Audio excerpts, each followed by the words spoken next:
Yes, villagers, in this episode, we're going to be giving you 4 ways to reduce your stress and anxiety due to the political environment that's going on at this point in time. If you can benefit from some of that information, you're in the right place. If you're new to this channel, welcome to our village. If you're a returning villager, welcome as well. So, let's get into it. Welcome to Garden of the Mind, where we reduce stress, improve our health and fitness, and improve our financial IQ every episode. We must believe more than we see. This situation is unbelievable. We have a pandemic. Thank God we're seeing the end of it. However, it's still a pandemic no less. And then we have political unrest as a result of a black man losing his life as a result of the efforts of a white police officer. And in the middle, we have all kind of stress, anxiety, trauma, crisis, and everything else in between.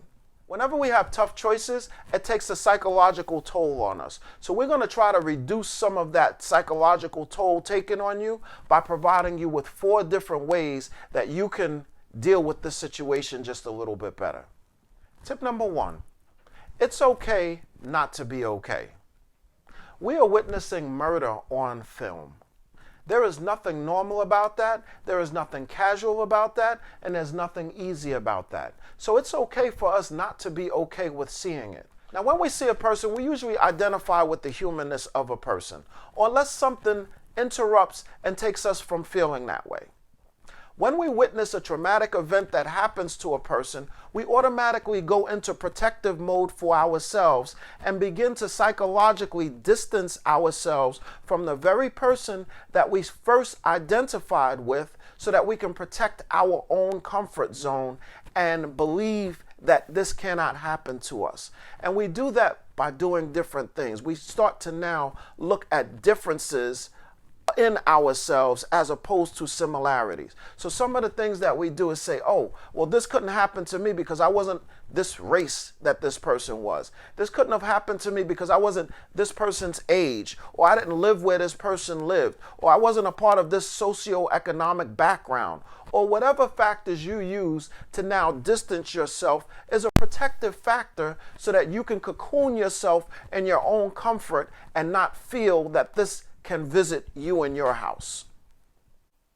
So it's okay for us not to be okay with what it is that we saw. There is nothing natural about it, and there is nothing comforting in it. Tip number 2, reduce your exposure. When we watch something traumatic, it brings up a lot of feelings for us. It brings up a lot of feelings about the experiences that have happened to us, other things that we've seen. It helps us to revisit other traumas that we may have experienced. And if we happen to watch that same situation over again, then we feel exactly what it was that we felt the first time we watched it, thereby re-traumatizing ourselves. So each time we continue to watch the same incident unfold on television, we continue to re-traumatize ourselves. So it's important for us to stop, unplug, and back away. Don't let the television watch you, because when the television is watching you, one thing we cannot turn off is our ears. So whether we want to hear something or not, if someone is talking, we have to hear.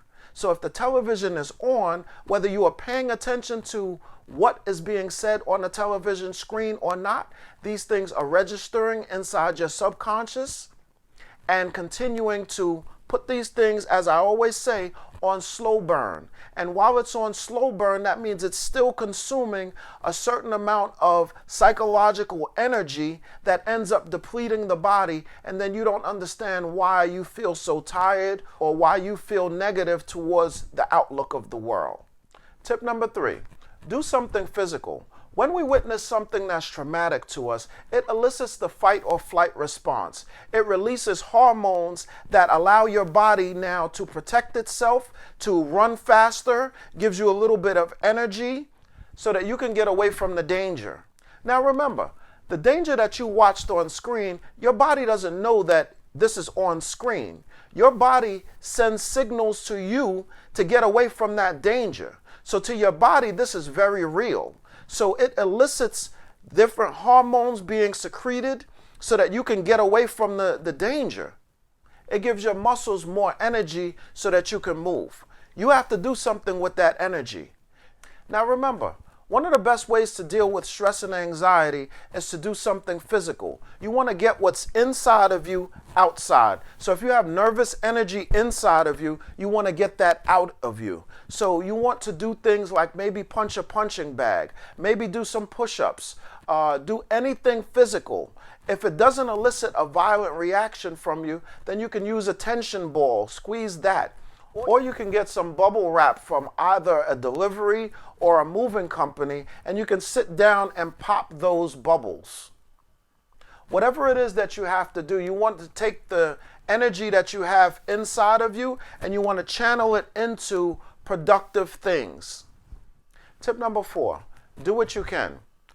This situation evokes a lot of feelings that stay inside of us unless we let them out somehow. So maybe exercise may not be your thing. Maybe you can go to a protest. Maybe that may help you to get some of this energy out. Maybe calling a friend and talking to them. That may help to get some of the energy out. Or you may be able to write a letter to all of the people who are involved and not mail those letters, especially if it has some violent things in there, and then rip it up afterwards. The point of the matter is to get it from inside of you outside. And we have a bonus tip for you. The bonus tip is to remember that God is still on your side and God still knows exactly what is going on. However, faith without works is dead. So we have to do something in order for us to bring change to us. Nothing ever came easy for us in history. Nothing ever came easy by people following rules. So there's going to be some growing pains. Frederick Douglass said, without struggle, there is no progress. So this is one way that we can progress and we can become a far better society than we are at this point in time, because this way of doing things is we are in crisis and things have to change moving forward. If you like this video, please give it the thumbs up. If you like this channel, please subscribe. If you want to know when we post, which is Monday, Wednesday, and Friday, but not last Monday, I apologize to you for that. Please click on that notification bell so you'll be one of the first ones to know exactly what it is that we spoke about here.